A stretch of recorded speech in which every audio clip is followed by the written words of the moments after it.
আল্লাহু আল্লাহু আল্লাহু আল্লাহ।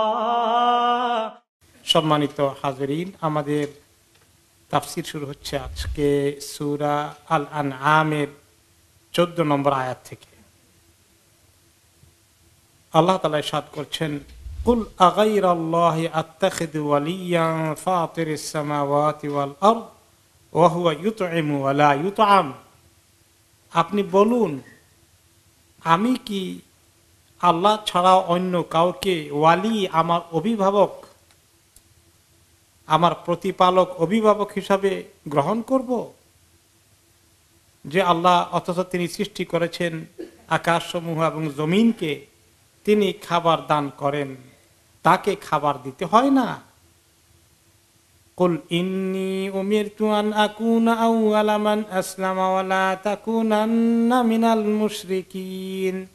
আপনি আরো বলে দিন, আমি নির্দেশিত হয়েছি যেন সর্বপ্রথম আমি নিজে মুসলিম হয়ে যাই, আর তুমি যেন কখনো মুশরিকদের অন্তর্ভুক্ত না হও।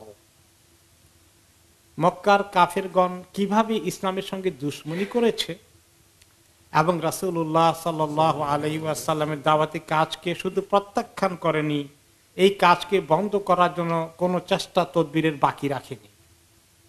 আসলে পৃথিবীতে সবসময়ই ইসলামী যখন যে কোনো নবী নিয়ে এসেছেন, দুনিয়ার মানুষ কি খুব হাসি মুখে ওয়েলকাম করেছে? কোন নবীর সঙ্গে দুশমনি করেনি সেই নবীর নামটা বলেন তো? সমস্ত নবীদের সঙ্গেই দুশমনি করেছে দুনিয়ার অধিকাংশ মানুষ। সমাজপতি, ক্ষমতায় যারা আছে, যারা বিভিন্ন রকমের প্রভাব প্রতিপত্তি বিস্তার করে দুনিয়াটাকে শোষণ করছে, শাসন করছে, তারা কি চায় ইসলাম দুনিয়াতে আসুক? চায় না। এই জমানায় কি তারা চায় নাকি? কোন জমানায় তারা চায় না, কোন জমানায় না। এই জমানার লোকদেরকে বলে অমুক খারাপ, তমুক খারাপ, ইসলামের কথা বলে খালি সব খারাপ করেছে। তো নবী করিম সাল্লাল্লাহু আলাইহি ওয়াসাল্লাম কেমন খারাপ লোক ছিলেন? নাউযুবিল্লাহ। মক্কার কাফেররা এরকম আরেকজন লোক তাদের সামনে পেয়েছে?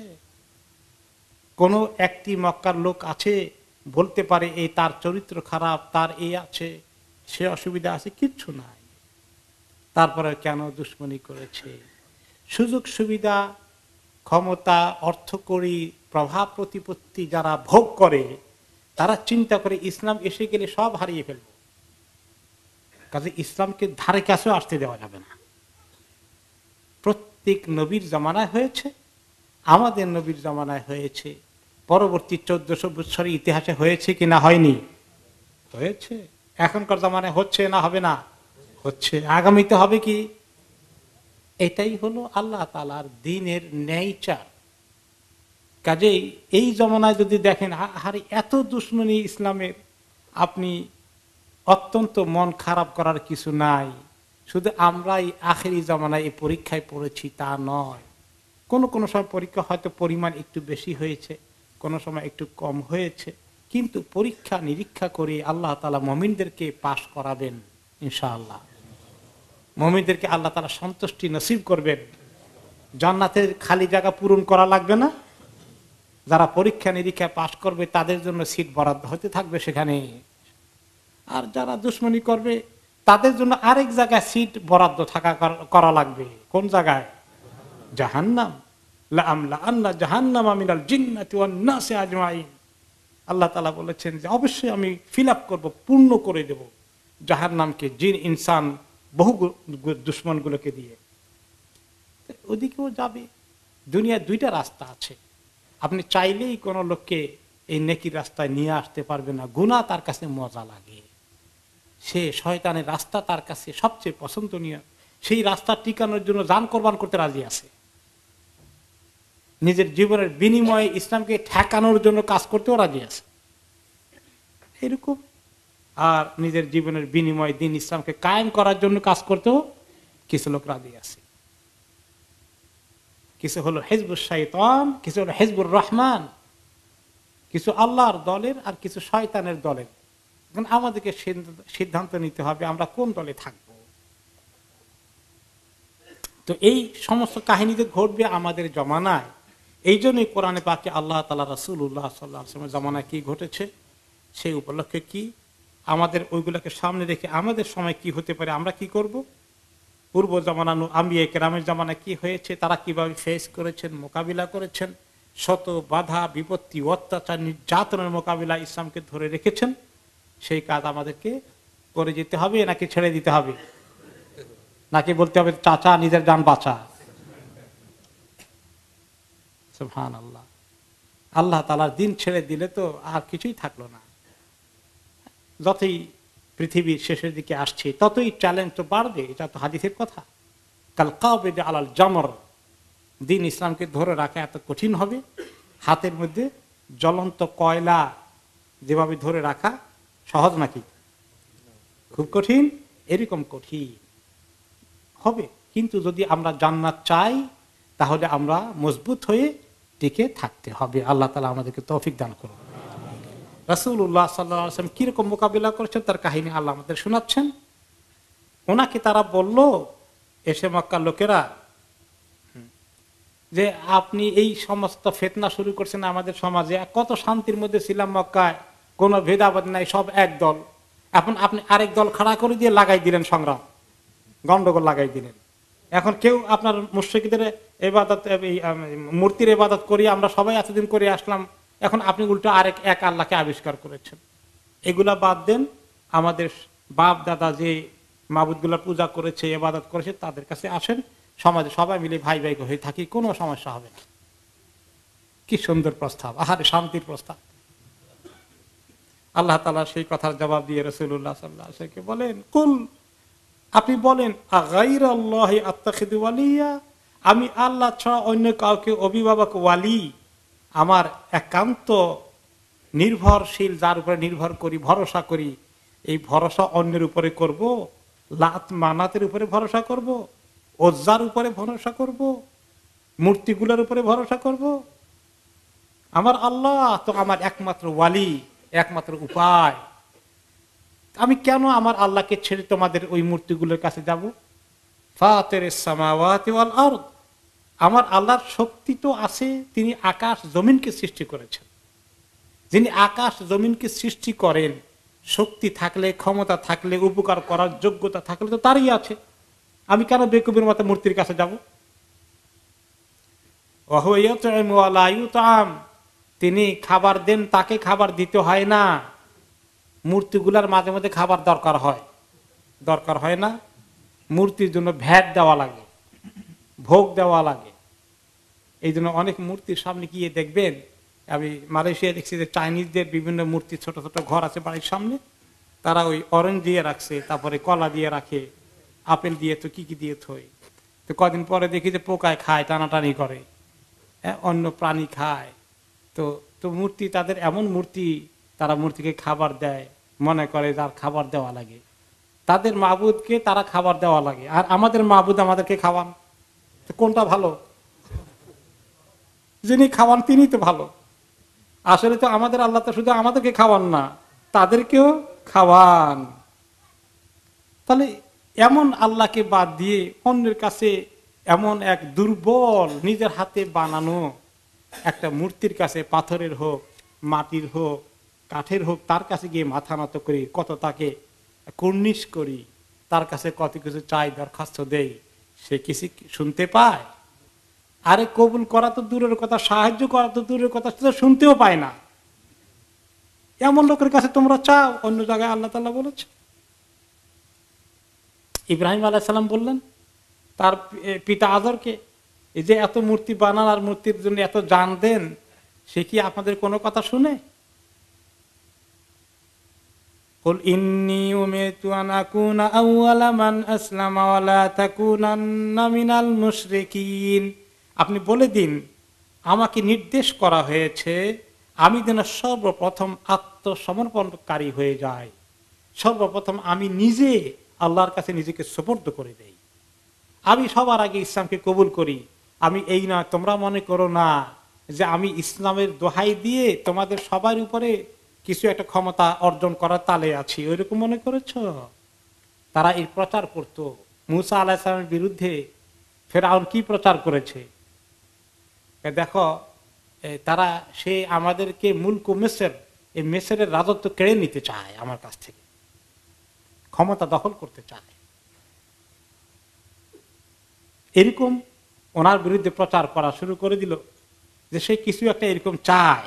তো তিনি রাসূলুল্লাহ সাল্লাল্লাহু আলাইহি ওয়াসাল্লাম বলেন, আমি কিচ্ছু চাই না, আমি তো সবার আগে আমার মাথাটাকে আল্লাহর কাছে নত করে দেব, আল্লাহর হুকুম মানার দিকে আমি আসছি, তোমাদেরকে ডাকি, আমি তো তোমাদের আগে আল্লাহর কাছে সুপর্দ করে ফেলেছি, আমার তো কোনো ক্ষমতাগিরি করার কোনো দরকার নেই তোমাদের উপরে। দেখো না তোমরা যে আমি আল্লাহর কাছে নিজেকে নত করে দেই, যে যত বেশি আল্লাহর কাছে নতি স্বীকার করে, যত বেশি আল্লাহর কাছে নিজেকে সারেন্ডার করে, সেই তো তত কামিয়াব। নাকি নিজের হামবড়া ভাব, নিজের ক্ষমতা চর্চা করার মধ্যে কামিয়াবি বেশি? ওয়ালা তাকুনান্না মিনাল মুশরিকিন, আর তোমরা কখনো মুশরিক হইও না, খবরদার। তোমরা যে শিরকের পথে গিয়েছ, এই পথ অত্যন্ত গর্হিত কাজ, বড় অন্যায়। যিনি সৃষ্টি করলেন, সৃষ্টিকর্তাকে বাদ দিয়ে মাখলুকের কাছে মাথা নত করো, সাংঘাতিক অন্যায় কথা, শিরক, অনেক বড় জঘন্য অন্যায় করছো, প্রচন্ড বোকামি, নির্বুদ্ধিতার কথা। এত জ্ঞানী মানুষকে আল্লাহ তাআলা কি করেছেন? আশরাফুল মাখলুকাত। অর্থ কি? সৃষ্টির সেরা কোন জাতি? মানব জাতি, মানুষ। আর সেই মানুষ গিয়ে সৃষ্টি করে, মানুষ গিয়ে মাথা নত করে বিভিন্ন মাখলুকের কাছে। শুধু মূর্তি মাবুদ না, আরো মাবুদ আছে। কি কি মাবুদ আছে দুনিয়ার মধ্যে বলেন তো দেখি? অনেক মাবুদ আছে না? আমি একবার অনেক আগের কথা ভারতে সফরে গিয়েছিলাম, হনুমানের মন্দিরে গেলাম। হনুমানের মন্দিরে দেখতে গেলাম দিল্লির মধ্যে, মানে সাইট সিং বাসে উঠেছি, অনেক কিছু দেখাচ্ছে। হনুমান গুলা বড় বড় হনুমানকে কি খাবার খায় দেখলে খালি, যত ভিজিটার আসছিল একসঙ্গে বাসে, অনেক হিন্দু ছিল, সবগুলো হনুমানকে দেখে শুধু এরকম করে হনুমানের কাছে শ্রদ্ধা করে। কোন ধর্মকে অবশ্য আমরা নিন্দা করি না, এটা শরীয়তে নিষেধ। কিন্তু কথা হলো যে আমরা নিজেদের বোঝার জন্য, আলোচনা করার জন্য, আমাদের আল্লাহ তাআলা যে কি নিয়ামত দিয়েছেন আল্লাহর কাছে শুকর আদায় করার জন্য জানা দরকার যে মানুষ নিজে এত উঁচু লেভেলের একজন মানুষ, একটা প্রাণীর কাছে, একটা পশুর কাছে তাকে গিয়ে মাবুদ মনে করে, গরুকে মাবুদ মনে করে কিনা? একটা ডকুমেন্টারি দেখলাম, সাপকে মাবুদ মনে করে। ভারতের কিছু কিছু এলাকায় বাঘকে মাবুদ মনে করে। প্রায় 15-16 বছর আগে একটা ডকুমেন্টারি বিবিসি করেছে, সেখানে এক এলাকায় গিয়েছে, বিভিন্ন এলাকায় তাদের যে হিন্দু ধর্মের বিভিন্ন উপজাতিগুলো আছে, কোন এলাকায় গিয়ে দেখলো যে তারা বাঘের উপাসনা করে, বাঘ তাদের মাবুদ। তো সেখানে গিয়ে খোঁজ খবর নিলে একটা পরিবারের যে প্রধান কর্তা, বাঘ তাকে খেয়ে ফেলেছে। তো সাংবাদিক বা যে প্রোগ্রাম তৈরি করছে জিজ্ঞেস করলো, তো তোমাদের মাবুদ তোমাদের লোকটাকে খেয়ে ফেললো, কি মনে হয় তোমাদের কাছে? মাবুদের মর্জি হয়েছে, খেয়ে ফেলছে, কি করবো? আরে আল্লাহ, মানুষকে আল্লাহ এত শান দিয়েছে, আর সেই মানুষ কোথায় নিচে নেমে যাচ্ছে। উলাইকা কাল আনআম বাল হুম আদাল। এরকম মানুষ যখন জ্ঞান হারিয়ে ফেলে, বিবেক হারিয়ে ফেলে, তখন মানুষের অবস্থা কত নিচে নামে। এই জন্য আল্লাহ তাআলা কি বলেছেন? লাকাদ খালাকনাল ইনসানা ফি আহসানি তাকওয়িম। মানুষকে আমি এত সুন্দর অবয়ব দিয়ে, কি সুন্দর একটা সৃষ্টি, কত স্মার্ট, কত মর্যাদা সম্পন্ন, সেই মানুষটি কোথায় চলে যায়? চতুষ্পদ প্রাণী, যার কোনো জ্ঞান বিবেক আল্লাহ ওইভাবে দেননি যেভাবে আমাকে দিয়েছেন, তার কাছে গিয়ে তাকে মাবুদ মনে করছি। আপনাদের অতি পরিচিত আলমানার ও আলবারাকা ইসলামিক শপ এখন নতুন সাজে দুবাই, সৌদি আরব ও মিশর সহ মধ্যপ্রাচ্যের বিভিন্ন দেশ হতে বাছাইকৃত ইসলামিক পণ্য সামগ্রী পাবেন এখানে। আরও পাচ্ছেন পুরুষ, মহিলা ও বাচ্চাদের ইসলামিক পোশাক, পারফিউম, সিডি, ডিভিডি ও গিফট আইটেম সহ সব ধরনের ইসলামিক বই। তাছাড়া হজ ও উমরার যাবতীয় সব পণ্য পাবেন এখানে। আমরা হোলসেল ও রিটেল দুটোই করে থাকি। 86 greenfield road, London E11 EJ। Phone 0207377998। আলমানার, সবসময় আধুনিক। Salma designer abaya house. আমাদের রয়েছে আকর্ষণীয় ডিজাইনের দুবাই, সৌদি, ইন্ডিয়ান ও ইরানিয়ান আবায়া সহ কাফতান ও ওপেন আবায়ার বিশাল সমাহার। পুরুষদের জন্য হারামাইন তোবে রয়েছে 2 for 20 পাউন্ডের বিশেষ অফার। আরও রয়েছে দুরুস, আসিল, দাফা সহ বিভিন্ন ব্র্যান্ডের তোপ। এছাড়াও ওয়েস্ট কোট, সব রকমের ইসলামী বই, Medina dates, rechargeable torch light, আতর ও পারফিউম সহ অন্যান্য পণ্য সামগ্রীতেও রয়েছে big discount sale. Salma designer abaya house, 118 Whitechapel road, London E11JE। قل إني أخاف إن عصيت ربي عذاب يوم عظيم।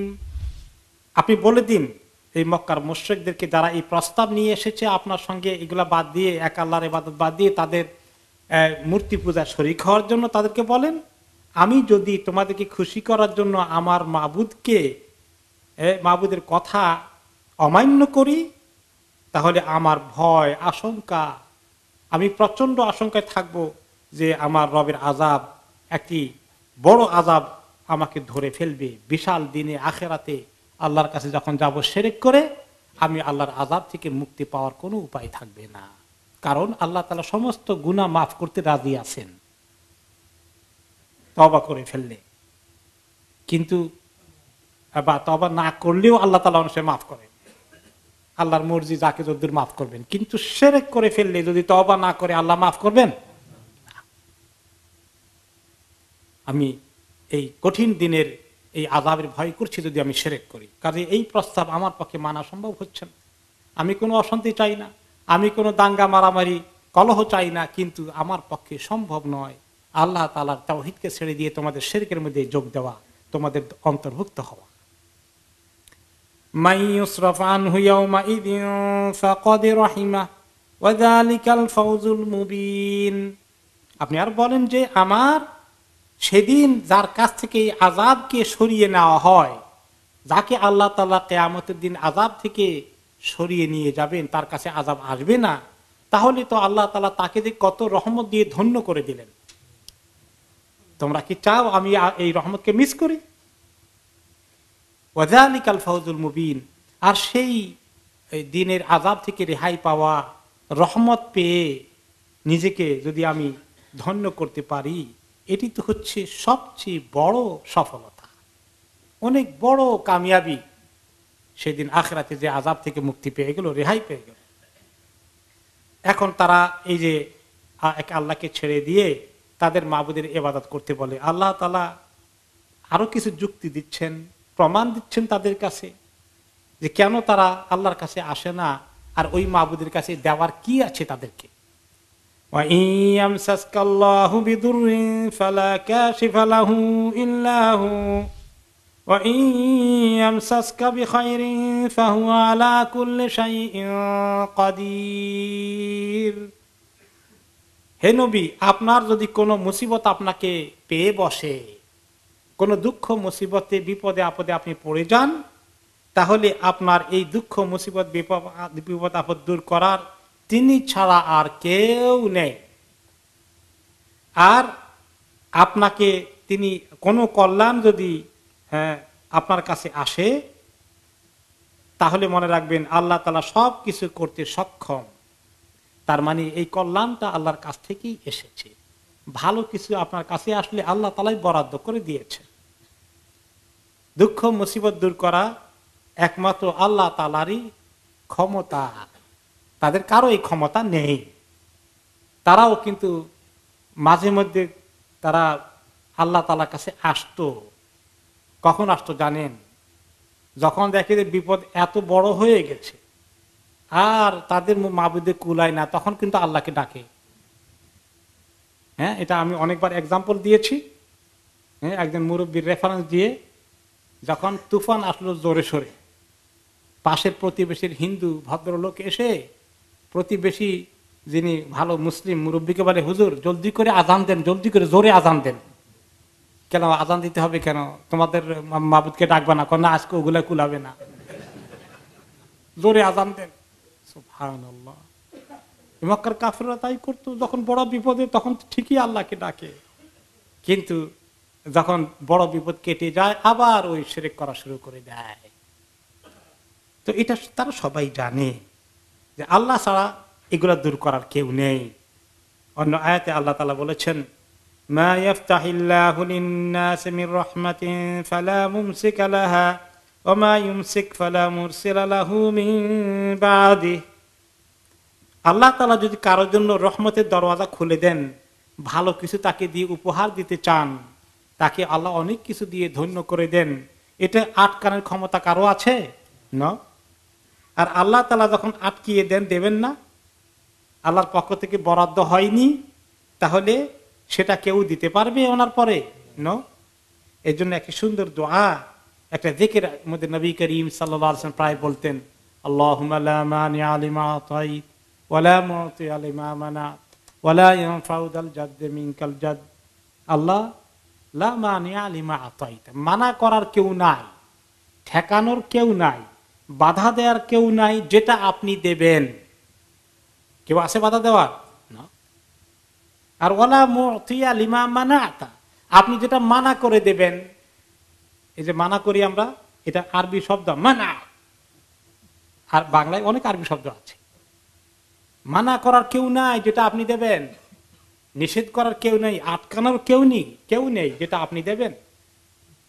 ওয়ালা ইয়ানফাউ যাল জাদ্দি মিনকাল জাদ, আর আপনি দেওয়ার চিন্তা করলে, আপনি না দেওয়ার সিদ্ধান্ত নিলে, সেইটার পক্ষে চেষ্টা তদবিরকারীর কোনো চেষ্টা তদবির কাজে লাগবে না। আপনার ফয়সালাই চূড়ান্ত ফয়সালা। এটা সুন্দর একটা তাওহীদ, শিরকের মোকাবিলা। এবং এই দোয়াটা নবী করিম সাল্লাল্লাহু আলাইহি ওয়াসাল্লাম বিভিন্ন সময় করেছেন, যিকিরের মধ্যে অ্যাড করেছেন। বিশেষ করে নামাজের পরে কতগুলো আযকার সুন্দর সুন্দর আছে। তার মধ্যে ফরজ নামাজের পরে তিনি যখন সালাম ফিরাতেন, কি পড়তেন? আস্তাগফিরুল্লাহ 3 বার। তারপরে কি পড়তেন? এরপরে আল্লাহুম্মা আইনি আলা যিকরিকা শুকরিকা হুসনি ইবাদাতিকা পড়তেন। এরপরে 10 বার পড়তেন কি? লা ইলাহা ইল্লাল্লাহু ওয়াহদাহু লা শারীকা লাহু লাহুল মুলকু ওয়া লাহুল হামদ ইউহয়ি ওয়া ইউমীতু ওয়া আলা কুল্লি শাইইন কাদির। কয়বার পড়তেন? 10 বার। 11তম বারে পড়তেন আল্লাহুম্মা লা মানিআ লিমা আতাইতা ওয়া লা মুতিয়া লিমা মানাতা ওয়া লা ইয়ানফাউ যাল জাদ্দি মিনকাল জাদ। এই যিকিরগুলো মুখস্থ করার দরকার আছে না নাই? নামাজের পরে পড়ার দরকার আছে না নাই? দরকার আছে। মুখস্থ করা লাগবে না? মুখস্থ করেন, হিসনুল মুসলিমে আছে। এই ছোটকালে শিখছি আল্লাহুম্মা আমিন রাব্বানা আতিনা ফিদ দুনিয়া, 1 মিনিট, বাস, শেষ হয়ে গেছে, হয়ে গেল। তারপরে 3 তাসবিহ অবশ্য আমরা কেউ কেউ মুখস্থ করি বা আমল করি, সুবহানাল্লাহ, আলহামদুলিল্লাহ, আল্লাহু আকবার, 33, 33, 34। হ্যাঁ, এইগুলো সবগুলোই আমল করা দরকার। এই জীবনে নবী করিম সাল্লাল্লাহু আলাইহি ওয়াসাল্লামের নামাজের পরে আমলগুলো যদি আমরা না করি, রেখে দেই, আর আমাদের একটা ছোট্ট ফরম্যাট আছে, ওটা নিয়ে আমরা খুব হ্যাপি থাকি, এটা কি কোনো ভালো খবর? ভালো খবর মোটেই না। তাহলে দিনের পর দিন ইলম শিখে শিখে কিভাবে রাসূলুল্লাহ সাল্লাল্লাহু আলাইহি ওয়াসাল্লাম প্রতিটি কাজ করেছেন, প্রতিটি আমল করেছেন, এগুলো আমাদের দিন দিন উন্নতি হওয়া, দিন দিন বেড়ে যাওয়া, দিন দিন আরো ভালো করে আমল করার দরকার আছে না? যেখানে ছিলাম সেখানেই থাকবো, একটুও নাড়াচাড়া করবো না। কোনটা চান? উন্নতি করতে হবে, আমল বাড়াতে হবে, দোয়া বেশি শিখতে হবে, এইগুলো আমাদের সবার চেষ্টা করতে হবে। কে কত চেষ্টা করি? আজকে তো কেউ আপনাকে পরীক্ষা দিয়ে পাশ করাবে না, ফেল করাবে না, কিন্তু আল্লাহ তাআলার কাছে সব জমা হচ্ছে, যত আমল করব তত জমা হচ্ছে।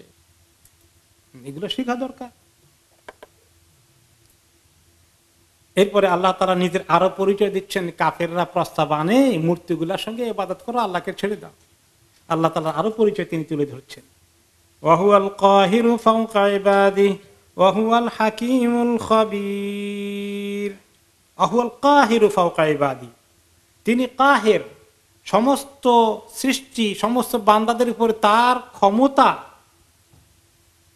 প্রতিষ্ঠিত হয়ে আছে, তার প্রভাব, তার দাপট সবার উপরে। সবাইকে তিনি একদম শেষ করে দেওয়ার মতো ক্ষমতা রাখেন, সবাই তার নিয়ন্ত্রণের কন্ট্রোলে, তাকে চ্যালেঞ্জ করার ক্ষমতা কারণে। আহুয়াল হাকিমুল খাবীর, এত ক্ষমতা সত্ত্বেও তিনি, বেশি ক্ষমতা থাকলে মানুষ কি হয়? স্বৈরাচার হয়। সুন্দর কথা বলেছেন, স্বৈরাচার। ক্ষমতা বেশি হলে স্বৈরাচার, যাকে মারতে মেরে ফেলা, কোনো চিন্তা নাই, কোনো পরোয়া নাই, মারো, যাকে উঠাইতে উঠাও, যাকে নামাইতে হয় নামাও। ক্ষমতা থাকলে মানুষ এগুলো করে। এবং এগুলা আল্লাহ তাআলা ক্ষমতা কি এরকম ব্যবহার করে? মোটেই না। এত ক্ষমতা সত্ত্বেও তিনি কি রহিম, রহমান, দয়ালু, দয়াময়। আর এই আয়াতে বলছেন হুয়াল হাকিমুল খাবির, তিনি অত্যন্ত বিচক্ষণ, জ্ঞানী। ক্ষমতা থাকলে অনেক সময় মানুষের জ্ঞান লোপ পায়। ক্ষমতা কি জানি বলে, ক্ষমতার নেশায় মানুষ জ্ঞান দিক বিদিক জ্ঞান হারিয়ে ফেলে। ভালো হচ্ছে না মন্দ হচ্ছে এগুলো হিসাবও করে না, কোনো পরোয়া নাই, কেন আটকানোর তো কেউ নাই, সব ক্ষমতা আমার হাতে, এরকম চিন্তা করে মানুষ। কিন্তু আল্লাহ তাআলা এরকম নন, তিনি বিচক্ষণ। তিনি যা করেন অত্যন্ত হিকমতওয়ালা কাজ, যে কাজটা করাই উচিত এই কাজই তিনি করেন। আল খাবির, তিনি খাবির, খবর রাখেন, কে কি করে এগুলোর খবর রাখেন তিনি। কাকে কিভাবে কখন ধরতে হবে তাও তার জানা আছে।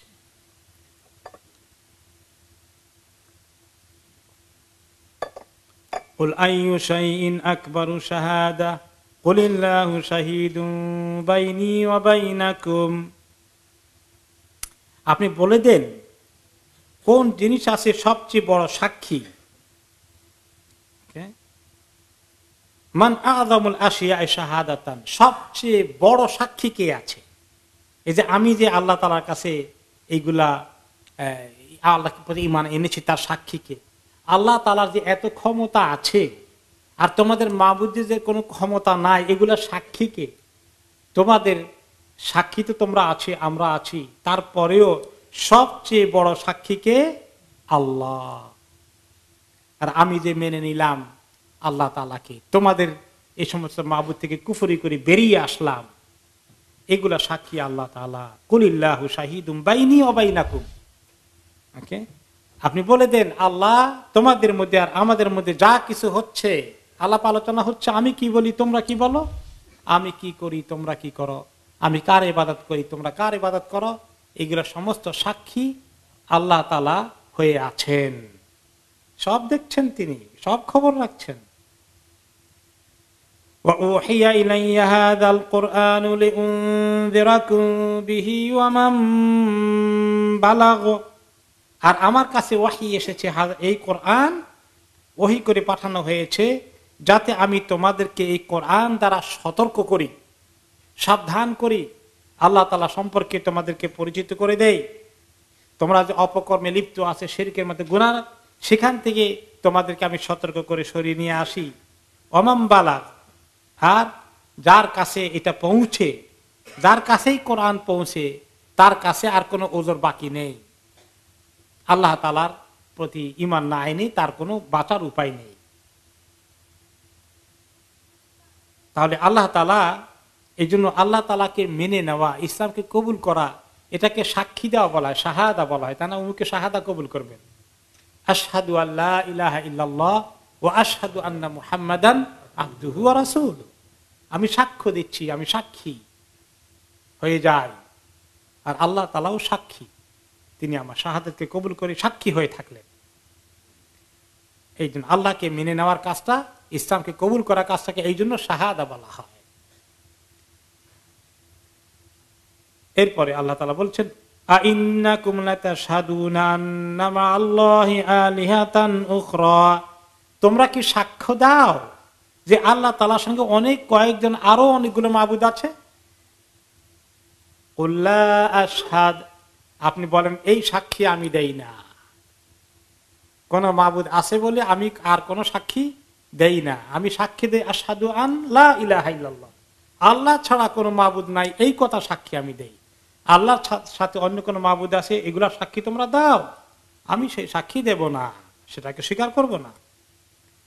কুল ইন্নামা হুয়া ইলাহু ওয়াহিদ ওয়া ইন্নানি বারিউম মিম্মা তুশরিকুন, বলে দেন তিনি হচ্ছেন একমাত্র ইলাহ, একজন, এক ইলাহ, ইলাহু ওয়াহিদ। আর আমি তোমরা যা কিছু শিরক করো সব কিছু থেকে একদম মুক্ত, কোনোটার সঙ্গে আমার কোনো শিরকের সম্পর্ক নেই, কোনোটাকে আমি স্বীকার করি না, কোনোটাকে আমি মানি না।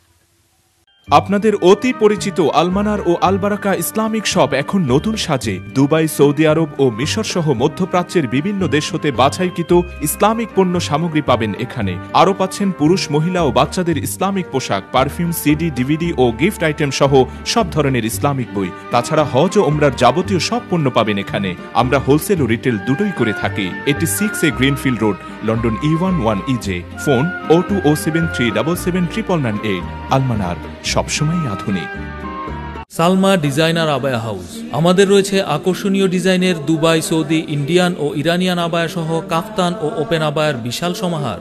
পুরুষদের জন্য হারামাইন তোবে রয়েছে 2 for 20 পাউন্ডের বিশেষ অফার। আরও রয়েছে দুরুজ, আসিল, দাফা সহ বিভিন্ন ব্র্যান্ডের তোপ। এছাড়াও ওয়েস্ট কোট, সব রকমের ইসলামী বই, Medina dates, rechargeable torch light, আতর ও পারফিউম সহ অন্যান্য পণ্য সামগ্রীতেও রয়েছে big discount sale. Salma designer abaya house, 118 Whitechapel road, London E11JE। এই তাওহীদ আর শিরক, এই দুটার মধ্যে কত শক্ত থাকা লাগবে মুসলিমকে। তাওহীদের পিওর অনুসারী হওয়া, কোন ধরনের শিরক থেকে নিজেকে সরিয়ে নিয়ে আসা, কোন ধরনের শিরকের সংস্রব থাকতে পারবে না। শিরকের সঙ্গে কোনো কম্প্রোমাইজ হবে না, শিরকের সঙ্গে কোনো কম্প্রোমাইজ নাই, তাওহীদ। আর মুসলমানদের মধ্যে এতে কাফেরদের মূর্তি আছে, মুসলমানদের কি মূর্তি পূজা করে মুসলমানরা? না। যদি এখন আস্তে আস্তে মূর্তি পূজার দিকে যাবে, যেভাবে শুরু হয়ে গেছে, লাইন কোন দিকে? মূর্তি পূজার দিকে লাইন শুরু হয়ে যাচ্ছে। তো মূর্তি পূজার আগে কোন একটা ধরেন প্রতিকৃতি, একটা বিশাল ছবি টাঙ্গিয়ে তার জন্মদিবস, মৃত্যু দিবসে তার কাছে গিয়ে মাথা নত করা, এই মূর্তি পূজার আরেকটি স্টেপ। কিছুক্ষণ দাঁড়িয়ে থাকো, মাথা নত করে চুপ করে থাকো, এই আরেকটি মূর্তি পূজা। কোন বেদির মধ্যে বেদির মধ্যে গিয়ে ফুল দাও, প্রভাত ফেরি করো, মঙ্গল প্রদীপ জ্বালাও। কোন দিকে রওনা হচ্ছে? তাওহীদের দিকে না শিরকের দিকে?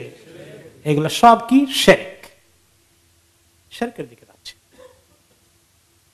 কোন একটা স্মৃতিসৌধ বানাও, সেখানে গিয়ে মাথা নত করো, কুর্নিশ করো, শ্রদ্ধা জানাও। এইভাবে শ্রদ্ধা জানানো, মাথা নিচু করে চুপ করে থাকা, এগুলা ইবাদত। কাফেররা এগুলা করেছে, এগুলা শিরক। এই এক তরিকায় শিরক আসছে, যেটা রাজনীতির তরিকায় আসে। আর একটা শিরক কোন তরিকায় আসে মুসলিম উম্মার ভিতরে বলেন তো? কবর মাজার কেন্দ্রিক। সেটা বহু আগে থেকে শুরু হয়েছে।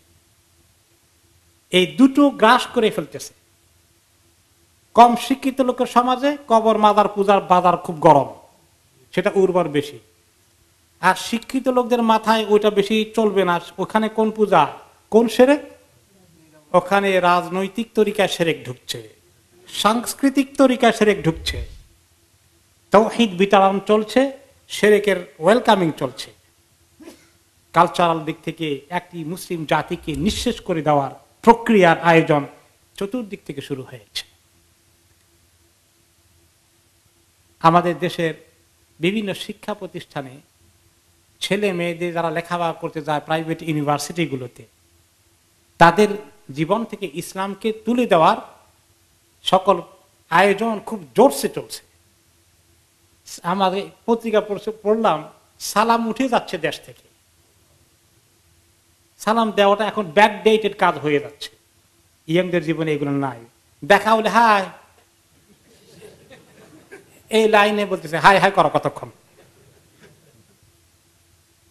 সুবহানাল্লাহ। বিদেশি চকচকে সভ্যতা কত ঝকঝকে হয়ে আছে। এত সুন্দর দিন আল্লাহ তাআলা দিয়েছিলেন, এই দিনকে আমরা হারাতে বসেছি। তো ভাই সব এবং বোনেরা, এই তামসা দেখে কতক্ষণ আফসোস করলে খুব ভালো কাজ হয়ে যাবে? কি করতে হবে? নিজেদের জীবনে আগে পরিবারের মধ্যে, আত্মীয় স্বজনের মধ্যে এই দিন সম্পর্কে দাওয়াতি কাজ করতে হবে, লোকদেরকে দিনমুখী করতে হবে, নামাজের দিকে আনতে হবে, কোরআন শেখাতে হবে, তাজবিদ শেখাতে হবে, ইসলামের বই পুস্তক পড়াতে হবে, গুণ আকীদা শেখাতে হবে।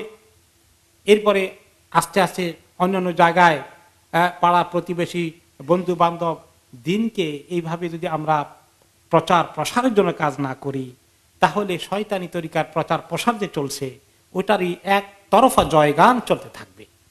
আর আমরা আল্লাহ তাআলার কাছে দায়ী হয়ে যাব। এত সুন্দর দিন আল্লাহ তাআলা দিলেন, আর আমাদের সমাজ থেকে উঠে যাচ্ছে। আমাদের দিলে কষ্ট লাগে না? কষ্ট লাগে আপনার দিলে? যদি কষ্ট না লাগে কোন ঈমান আছে? আর কষ্ট লাগাটা এটাও ভালো জিনিস, যে কষ্ট লেগেছে, এটাও ঈমানের লক্ষণ। কিন্তু কষ্ট পর্যন্ত শেষ হয়ে গেলে ঈমানের দাবি পূরণ হবে না। এই কষ্টকে সরিয়ে এনে তারপরে কিভাবে হিম্মত করে দিনের জন্য কাজ করব বিভিন্ন তরিকায়। আলহামদুলিল্লাহ বর্তমানে এই মিডিয়ার মাধ্যমে এত সুন্দর কাজ করা যায়। আমাকে আজকে এক ভাই বললেন, এবার নাকি গতকালকেও বললেন, যে এইভাবে বিভিন্ন বক্তাদের কাছ থেকে সুন্দর সুন্দর কথা নিয়ে ডাউনলোড করে আপনার এগুলাকে পাঠিয়ে দিচ্ছে আপনার বিভিন্ন তরিকায় ইন্টারনেট ব্যবহার করে। আর এখন তো দেশে মোবাইল ফোন তো সবার কাছে আছে। আর এই মোবাইল ফোনের মধ্যে যত রকমের খারাপ জিনিস গিয়ে জায়গা বাসা বেঁধেছে, সেগুলাকে দূর করতে হলে, আগাছা দূর করতে হলে চাষ করতে হবে, সুন্দর বীজ বপন করতে হবে, তাওহীদের বীজ ঢুকাতে হবে। এগুলো দেন। তিনি করলেন কি, আত্মীয় স্বজনকে এগুলা বিভিন্ন জায়গা থেকে ডাউনলোড করে করে সুন্দর সুন্দর জিনিস এই পাস করে, দেখো এগুলো পড়ো, আমি জিজ্ঞাসা করব এটা কি বুঝলা, আমি খবর নেব। সুবহানাল্লাহ, কি সুন্দর তরিকা। সবাই কাজ করি, আল্লাহর কাছে কিছু হলে জবাব দিতে পারবো। নতুবা আমরা দুনিয়া তো ধ্বংস হয়ে যাবো, আখিরাতেও আটকে যাব। আল্লাযীনা আতাইনাহুমুল কিতাবা ইয়ারিফুনাহু কামা ইয়ারিফুনা আবনাআহুম আল্লাযীনা খাসিরু আনফুসাহুম ফাহুম লা ইউমিনুন। এরপরে আল্লাহ তাআলা বলেন এখন যে কিছু লোক আহলে কিতাব ছিল ওই জামানায়, ইহুদি নাসারাদের মধ্যে, মক্কা মদিনা আশেপাশে, বিশেষ করে মদিনাতে অনেক ইহুদি ছিল, মক্কা আশেপাশে কিছু টুকটাক খ্রিস্টানও ছিল।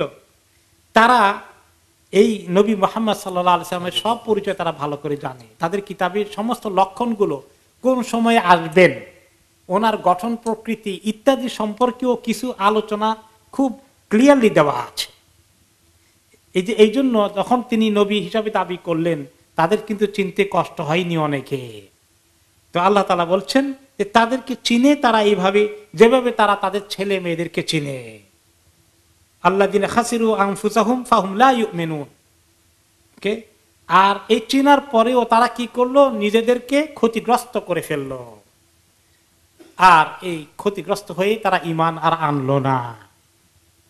ইহুদিরা কিন্তু জানতো, খ্রিস্টানরা অনেকেই জানতো, এই নবী মুহাম্মদই হচ্ছেন আখেরি নবী সাল্লাল্লাহু আলাইহি ওয়াসাল্লাম। নিশানাগুলো সুস্পষ্ট। আব্দুল্লাহ ইবনে ওমর, আব্দুল্লাহ ইবনে সালাম রাদিয়াল্লাহু আনহুকে তিনি তো ইসলাম কবুল করে ফেলেছেন। তিনি ইহুদিদের বড় আলেম ছিলেন, তিনি ভালো করে চিনেন। রাসূলুল্লাহ সাল্লাল্লাহু আলাইহি ওয়াসাল্লাম দেখে একটু কথা শুনেই ওনার বিশ্বাস হয়ে গেছে, ও উনি তো একদম হুবহু মিলে যাচ্ছে। একদিন ওনাকে ওমর রাদিয়াল্লাহু আনহু জিজ্ঞেস করলেন মদিনায়, আচ্ছা ভাই বলো তো, তুমি তো ইসলাম কবুল করলে, তোমাদের তাওরাতে তো শুনছি যে নবী করিম সাল্লাল্লাহু আলাইহি ওয়াসাল্লামের লক্ষণগুলো সুন্দর করে এসেছে, ওনার সিফাতগুলো ভালো করে এসেছে, এটা কি তুমি ঠিক মতো চিনতে পেরেছ?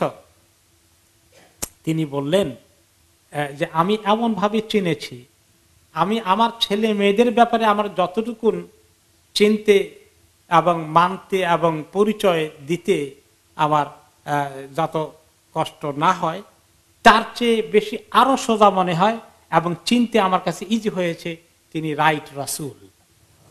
তো একমাত্র আব্দুল্লাহ ইবনে সালাম ইহুদিদের আলেম চিনলেন, বাকিরা চিনল না। আরো কয়েকজনেও ইমাম এনেছেন, কিন্তু মেজরিটি চিনিও আনলো না।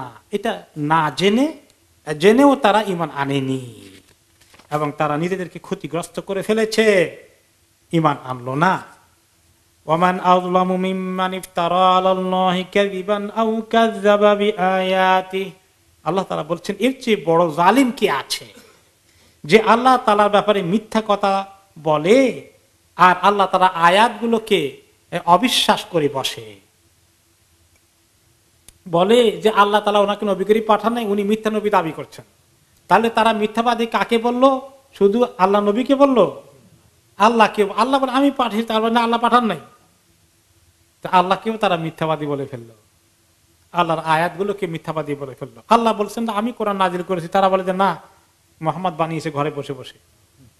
তাহলে আল্লাহ তাআলাকেও তারা অস্বীকার করে বসে, তাকেও মিথ্যাবাদী বলে ফেললো। এদের চেয়ে বড় জালিম আর কে হতে পারে? ইন্নাহু লা ইফলাহুয যালিমুন। জালিমরা কখনো কামিয়াব হবে না। দুনিয়ার জালিমরা কামিয়াব হয়? ফেরাউন কামিয়াব হয়েছে?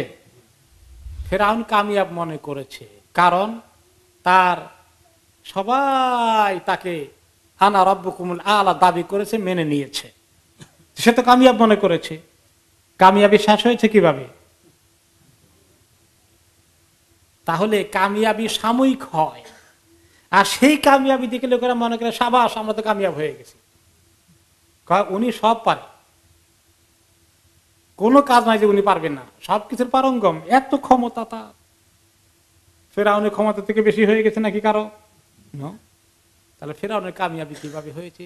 শুধু ফেরাউন নয়, নমরুদ, হামান, দুনিয়াতে যুগে যুগে আল্লাহ তাআলা অনেক এক্সাম্পল রেখেছেন যারা নিজেদেরকে সাময়িকভাবে আল্লাহ তাআলা একটু তামসা দেখার জন্য রশি ঢিলা করে দিয়েছেন, আর তাদেরকে তারা অনেক কামিয়াব মনে করেছে, ক্ষমতাটা তাদের হাতের মুঠায় এসে গেছে। আর আল্লাহ তাআলা এক পর্যায়ে এক সময় ছিনিয়ে নিয়েছেন। কাউকে কাউকে আল্লাহ তাআলা হয়তো একটু বেশি সময় দেন, কিন্তু এই সময়টা তো একদিন শেষ হওয়া লাগবে। শেষ হওয়া লাগবে না? হায়াত তো একদিন শেষ হবে নাকি হবে না? হবে। তখন তো কমপক্ষে আছে। আর কত লোককে আল্লাহ তাআলা তার আগেই, বহু আগেই তাদের হাত থেকে নিয়ে গেছেন। কাকে কতদিন আল্লাহ দিবেন, এই জালিমদেরকে আল্লাহ তাআলা সতর্ক করছেন, কিন্তু জালিমরা শিক্ষা গ্রহণ করে না। কোরআনে অনেক ইতিহাস আল্লাহ তাআলা বললেন, নমরুদ, ফিরআউন, হামান, কওমে আদ, কওমে সামুদের ইতিহাস বলেছেন। কোরআন শরীফে এত ইতিহাসের দরকার কি? মানুষ যেন শিক্ষা গ্রহণ করে। ফাতাবিরু ইয়া উলিল আবসার, হে জ্ঞানীরা, বিবেক সম্পন্ন লোকেরা, শিক্ষা গ্রহণ করো। কিন্তু ওই কথাটাই সত্য শেষ পর্যন্ত, যে ইতিহাসের সবচেয়ে বড় শিক্ষা যে মানুষ ইতিহাস থেকে শিক্ষা গ্রহণ করে না, কারণ তার ধ্বংসকে সে অনিবার্য করতে চায়। তার ধ্বংস অনিবার্য করতে চায়, নিবে না, সতর্ক হবে না। আমি সেটার এক্সাম্পল নবী করিম সাল্লাল্লাহু আলাইহি সাল্লাম একটি হাদিস শরীফে দিয়েছেন। তিনি বলেন যে আমি আনা মিসলি মাসালাকুম, আমার আর তোমাদের এক্সাম্পল হচ্ছে কারাজুলিন ইস্তাওকাদা নারা, একটি লোক কোন এক জায়গায় আগুন জ্বালালো, কতগুলো লাকড়ি কাঠ জোগাড় করে আগুন জ্বালিয়ে দিল। আর জানাদের উই পোকার যখন পাখা গজায়, এরকম পাখাওয়ালা উই পোকাগুলো দলে দলে শত শত হাজার হাজার এসে কোথায় পড়ছে? আগুনে পড়তে চায়।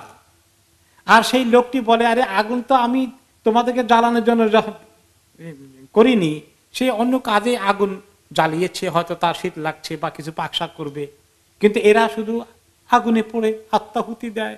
সে কি করে? তার একটা কাপড় নিয়ে সবগুলাকে এরকম সরিয়ে দেয়, পিটে পিটে বাতাস দিয়ে ওদিকে বের করে দেয়, কিন্তু এগুলো ঘুরে আবার আসে। সে যত সরায় তত জোরে এসে পড়ে। তিনি এক্সাম্পল দিয়ে বলেন, আমার অবস্থা হচ্ছে দুনিয়াবাসীর কাফির মুশরিক বেদিন যারা আছে, তাদেরকে আমি আমি তোমাদের কোমরের কাপড় ধরে তোমাদেরকে আমি জাহান্নাম থেকে বাঁচাতে চাই, তোমরা আমার হাত থেকে ছুটে গিয়ে জাহান্নামে পড়ে যেতে চাও।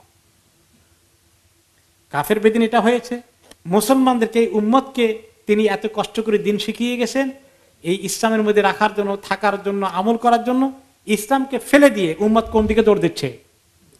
জাহান্নামের দিকে চলে যাচ্ছে, ঠিক কিনা? আল্লাহ তাআলা আমাদেরকে উল্টা স্রোতের দিকে চলার তৌফিক দান করুন। যে স্রোত জাহান্নামের দিকে যাচ্ছে, এই স্রোতে আমরা চলতে পারি না। আমাদেরকে স্রোতকে ঘুরিয়ে দেওয়ার জন্য কাজ করার তৌফিক দান করুন আল্লাহ তাআলা। আপনাদের অতি পরিচিত আলমানার ও আলবারাকা ইসলামিক শপ এখন নতুন সাজে দুবাই, সৌদি আরব ও মিশর সহ মধ্যপ্রাচ্যের বিভিন্ন দেশ হতে বাছাইকৃত ইসলামিক পণ্য সামগ্রী পাবেন এখানে। আরও পাচ্ছেন পুরুষ, মহিলা ও বাচ্চাদের ইসলামিক পোশাক, পারফিউম, সিডি, ডিভিডি ও গিফট আইটেম সহ সব ধরনের ইসলামিক বই। তাছাড়া হজ ও ওমরার যাবতীয় সব পণ্য পাবেন এখানে। আমরা হোলসেল ও রিটেল দুটোই করে থাকি। 86A greenfield road, London E11 EJ। Phone 0207737798। আলমানার, সবসময় আধুনিক। Salma designer abaya house. আমাদের রয়েছে আকর্ষণীয় ডিজাইনের দুবাই, সৌদি, ইন্ডিয়ান ও ইরানিয়ান আবায়া সহ কাফতান ও ওপেন আবায়ার বিশাল সমাহার। পুরুষদের জন্য হারামাইন তোবে রয়েছে 2 for 20 পাউন্ডের বিশেষ অফার। আরও রয়েছে দুরুজ, আসিল, দাফা সহ বিভিন্ন ব্র্যান্ডের তোপ। এছাড়াও ওয়েস্ট কোট, সব রকমের ইসলামী বই, Medina dates, rechargeable torch light, আতর ও পারফিউম সহ অন্যান্য পণ্য সামগ্রীতেও রয়েছে big discount sale. Salma designer abaya house, 118 Whitechapel road, London E11JE।